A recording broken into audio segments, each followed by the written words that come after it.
जय हिंद साथियों, स्वागत है आपका आपके अपने YouTube channel UP Bihar exam crack पर।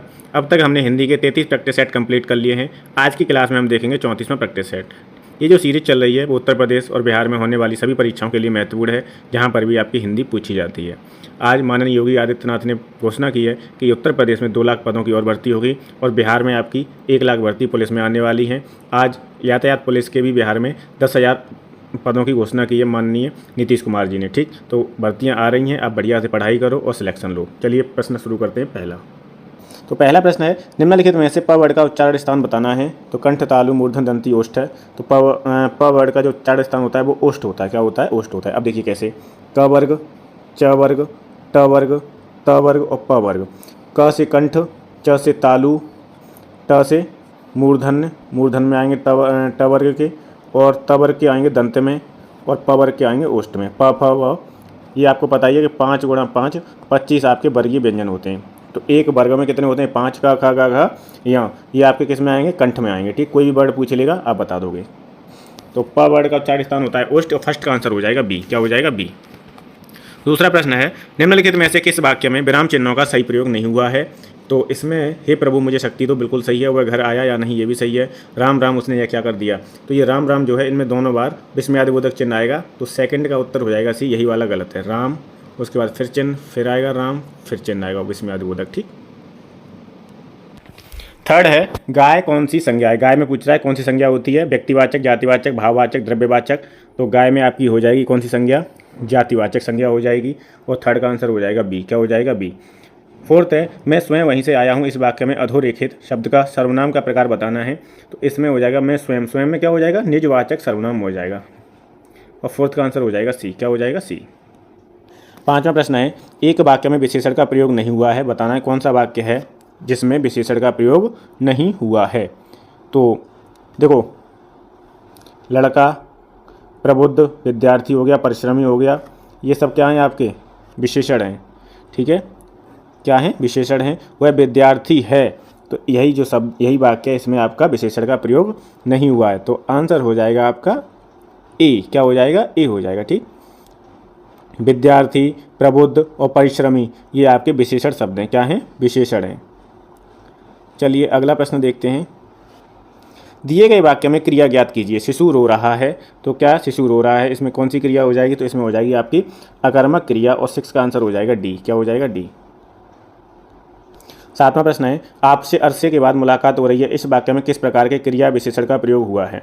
आपसे अरसे के बाद मुलाकात हो रही है, इसमें हो जाएगा आपका कालवाचक क्रिया विशेषण, और 7 का उत्तर हो जाएगा डी। आठवां प्रश्न है, ठठेरा शब्द का स्त्रीलिंग बताना है। ठठेरा का क्या होता है? तो ठठेरा का हो जाएगा ठठेरिन। क्या हो जाएगा? ठठेरिन। जैसे धोबी का धोविन है ना, धोविन, तो वैसे ही ठठेरा का हो जाएगा ठठेरिन। 8 का आंसर हो जाएगा ए। नौवां प्रश्न है, निम्नलिखित में बहुवचन की दृष्टि से असंगत युग्म बताना है। इसमें कौन सा असंगत है? पत्ता का पत्ते, टोली का टोलियाँ, मधुमक्खी का मधुमक्खियाँ, और चूजा का चूजे। तो इसमें कौन सा बहुवचन की दृष्टि से असंगत है? तो 9 का उत्तर हो जाएगा सी। मधुमक्खी का क्या हो जाएगा? मधुमक्खियाँ हो जाएगा। क्या हो जाएगा? मधुमक्खियाँ। ठीक है, यहाँ पे मक्खियों नहीं होगा, मधुमक्खियाँ हो जाएगा। यहाँ पे चंद्रबिंदी आ जाएगी। 10वां प्रश्न है, सीता सो रही थी, वाक्य का काल बताना है। तो इसमें सीता सो रही थी अपूर्ण भूत हो जाएगा, और 10 का उत्तर हो जाएगा सी। क्या हो जाएगा? 10 का आंसर सी हो जाएगा। 11वां प्रश्न है, राम आम खाता है, में वाच्य का कौन सा रूप है? तो राम आम खाता है, 11 क्या हो जाएगा? कर्मवाच्य, भाववाच्य, उभयवाच्य, कृतवाच्य। तो राम आम खाता है, इसमें कृतवाच्य हो जाएगा। ठीक है, तो 11 का उत्तर हो जाएगा डी। यदि यहाँ होता राम से आम खाया नहीं जाता, तो आपका क्या हो जाता है? यहाँ भाववाच्य होता। राम से टहला नहीं जाता, क्या होता? भाववाच्य होता। ठीक, राम आम खाता है, तो यहाँ हो जाएगा आपका कृतवाच्य। 12वां प्रश्न है, करण कारक किस वाक्य में है? मतलब इसमें जो 4 वाक्य दिए हैं, इसमें बताना है किसमें करण कारक है। तो वह कलम से लिखता है। कर्ता ने कर्म को करण से, तो से आ रहा है, तो से किस में आ रहा है? सेकंड में आ रहा है। वह कलम से लिखता है, आंसर हो जाएगा आपका 12 का बी। क्या हो जाएगा? बी। 13वां प्रश्न है, आवा का तत्सम रूप क्या होगा? तो आवा का आपाक हो जाएगा, और 13 का उत्तर हो जाएगा डी। 14वां प्रश्न है, इनमें से किस शब्द में अपसर्ग नहीं लगा है? अद्वितीय, अयोग्यात्मक, अज्ञान या अक्लमंदी। तो 14 का उत्तर हो जाएगा डी। अक्लमंदी में अपसर्ग नहीं लगा है, आंसर हो जाएगा डी। क्या हो जाएगा? डी। 15वां प्रश्न है, संबंधित शब्दों में कौन सा प्रत्यय है? तो संबंधित, तो क्या हो जाएगा? इत प्रत्यय हो जाएगा, और 15 का उत्तर हो जाएगा बी। क्या हो जाएगा? बी। वह एक उत्तम व्यक्ति है, और उत्तम का विलोम बताना है। उत्तम का विलोम क्या होता है? तो अधम का उत्तम हो जाता है। 16 का उत्तर हो जाएगा डी, उत्तम का अधम, अधम का उत्तम। 17वां प्रश्न है और दोनों तरफ विलोम शब्द दिए हैं, मिलान करना है। ठीक, तो गणतंत्र का विलोम क्या होगा? गणतंत्र का हो जाएगा आपका राजतंत्र। ठीक है, स्वतंत्रता का परतंत्र हो जाएगा, वैतनिक का अवैतनिक हो जाएगा, दहन का शमन हो जाएगा। तो ए बी सी डी देख लो कि इसमें A B C D C में है तो सी सही हो जाएगा। पहले का ए, दूसरे का बी, तीसरे का सी, चौथे का डी। 18वां प्रश्न, धन का मतलब क्या होता है? तो धन का मतलब होता है आपका अर्थ। क्या होता है? अर्थ होता है। ठीक है, और 18 का उत्तर हो जाएगा बी। ये आपका अनेकार्थक शब्द में पूछा गया है कई बार। धन का मतलब क्या होता है? अर्थ होता है। 19वां प्रश्न है, निम्नलिखित में से कौन सा एक अनाथ का पर्यायवाची नहीं है? तो अनाथ का पर्यायवाची बताना है। बेसहारा, यतीम, अनाड़ी या निराश्रित। 19 का करेक्ट आंसर हो जाएगा सी। अनाड़ी जो है वो आपका अनाथ का पर्यायवाची नहीं है। ठीक, 20वां प्रश्न है, द्विज शब्द का अर्थ नहीं है। द्विज का अर्थ ये भी अनेकार्थक शब्द में पूछा गया है। तो चंद्रमा, दांत, पक्षी या कपूर। तो चंद्रमा होता है। ठीक है, चंद्रमा होता है द्विज का अर्थ। दांत भी होता है, पक्षी भी होता है, कपूर नहीं होता। और 20 का करेक्ट आंसर हो जाएगा डी। क्या हो जाएगा? डी। 21वां प्रश्न है, इसमें निवार और निवार का अर्थ बताना है कि निवार का अर्थ क्या होता है और निवार का अर्थ क्या होता है। तो निवार का जो अर्थ होता है वो होता है जंगली धान। क्या होता है? जंगली धान। और निवार का होता है रोकना। निवार का क्या होता है? रोकना होता है। ठीक है, तो आपका 21 का करेक्ट आंसर हो जाएगा सी। निवार का मतलब क्या होता है? रोकना। और निवार का होता है जंगली धान।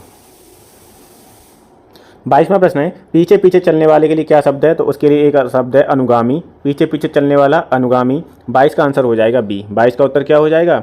बी हो जाएगा। ठीक, अनुचर भी होता है। दोनों ही इसके विकल्प सही हैं, ए और बी। ए और बी दोनों ही सही हैं। पीछे पीछे चलने वाले के लिए क्या? अनुगामी भी होता है और अनुचर भी माना जाता है। जो परीक्षा में उत्तीर्ण न हो उसे बोलेंगे अनुत्तीर्ण। और 23 का आंसर हो जाएगा बी। क्या हो जाएगा? बी हो जाएगा। अगला है, पुस्तकालय में कौन सी संधि है? तो पुस्तक धन आलय बराबर पुस्तकालय, और इसमें आपकी दीर्घ संधि हो जाएगी। दीर्घ संधि की एक ट्रिक है पहचानने की। जैसे यहाँ पे का है, का पे क्या है? डंडा ही तो लगा है, का, पुस्तक का। तो ऐसे ही आ हो, मतलब आ बड़ा आ आए, बड़ी ई आए और बड़ा ऊ आए। तो आपका क्या होगा यहाँ पे? ये जब मात्राएं तीनों दिखें आपको तो वहाँ पे आपकी दीर्घ संधि हो जाएगी। कौन सी संधि हो जाएगी? दीर्घ संधि। कौन सा शब्द में कर्मधारय समास नहीं है? नीलगाय, प्रिय सखा, कृताकृत, विद्याभ्यास। तो 25 का उत्तर हो जाएगा डी। विद्याभ्यास में कर्मधारय समास नहीं है। ठीक, ये कृताकृत जो है ये पुलिस में पूछा गया। ये सब बहुत इंपॉर्टेंट हैं, यहाँ से प्रश्न पूछे गए हैं परीक्षाओं में। 26 है, निम्नलिखित वाक्यों में से एक शुद्ध वाक्य बताना है। कौन सा शुद्ध है? कौन सा वाक्य शुद्ध है? तो वह 7वीं कक्षा में पढ़ता है। 7वें नहीं होगा, 7वीं होगा, तो ये तो गलत हो गया। सरयू नदी का घाट बहुत लंबा है। तो सरयू नदी का घाट पाट बहुत लंबा है, घाट नहीं पाट। जो लोग बाहर जाना चाहते हैं वह जा सकते हैं। जो लोग बाहर जाना चाहते हैं वह नहीं, बे जा सकते हैं। वह नहीं आएगा, यहाँ पे क्या आएगा? बे जा सकते हैं। कृपया 1 गिलास पानी दीजिए। तो 26 का उत्तर हो जाएगा डी। डी ही सही है। 27वां प्रश्न है, 27 में जिन पंक्तियों में नायक नायिका का मिलन होता है वहाँ रस की दृष्टि से कौन सा श्रृंगार होता है? तो वहाँ पर आपका होता है संयोग श्रृंगार। कौन सा? संयोग होता है। और उत्तर हो जाएगा बी। 27 का करेक्ट आंसर हो जाएगा बी। ठीक है, 28वां प्रश्न है, किस छंद का प्रथम व अंतिम शब्द एक सा होता है? तो प्रथम और अंतिम शब्द एक सा किस में होता है? कुंडलियों में होता है। 28 का आंसर हो जाएगा ए। क्या हो जाएगा? ए। 29वां प्रश्न है, तरड़ी के ही संग तरल तरंग में तरड़ी डूबी थी हमारी ताल में। इसमें प्रयुक्त अलंकार कौन सा है? जो ये 2 पंक्तियां हैं इनमें कौन सा अलंकार होगा? श्लेष, यमक, रूपक या उत्प्रेक्षा। तो 29 का उत्तर हो जाएगा बी। यहाँ पर आपका यमक अलंकार है। ठीक, क्योंकि यहाँ पे भी तरड़ी है, यहाँ पर भी है तरड़ी। ठीक, और दोनों का अर्थ अलग अलग है। शब्द एक ही हो, अर्थ अलग अलग हो तो वहाँ पर क्या हो जाता है? आपका यमक अलंकार होता है। ठीक, चलिए अगला प्रश्न देखते हैं, 30वां। 30 है, वैज्ञानिक तथा तकनीकी शब्दावली आयोग भारत सरकार के किस मंत्रालय के तहत है? मतलब किस मंत्रालय के अधीन आता है? तो गृह मंत्रालय, विज्ञान एवं प्रौद्योगिकी मंत्रालय, शिक्षा मंत्रालय या विधि मंत्रालय। तो ये आता है आपका शिक्षा मंत्रालय के अंतर्गत। 30 का आंसर हो जाएगा सी। क्या हो जाएगा? 30 का उत्तर सी। 31वां प्रश्न है, का वर्षा जब कृषि सुखाने तब कहा जाता है जब कोई। तो का वर्षा जब कृषि सुखाने समय चूकी पुण्य का पछताने। इसका अर्थ हो जाएगा समय पर काम नहीं हो तब कहता है आदमी का वर्षा जब कृषि सुखाने। ठीक, तो 31 का आंसर हो जाएगा आपका ए। क्या हो जाएगा? 31 का आंसर ए हो जाएगा। ठीक, 32 है, आए थे हरिभजन को ओटन लगे कपास। लोकोक्ति का अर्थ बताना है। क्या? इस लोकोक्ति का अर्थ बताना है। तो वांछित कार्य को छोड़कर अन्य कार्य में लग जाना, यही इसका अर्थ है। 32 का उत्तर हो जाएगा आपका बी। क्या हो जाएगा? 32 का उत्तर बी हो जाएगा। ठीक, 33 है, बीजक किसकी रचनाओं का संग्रह है, तो बीजक कबीरदास जी की रचनाओं का संग्रह है। और 33 का उत्तर हो जाएगा ए। 33 का आंसर क्या हो जाएगा, ए हो जाएगा।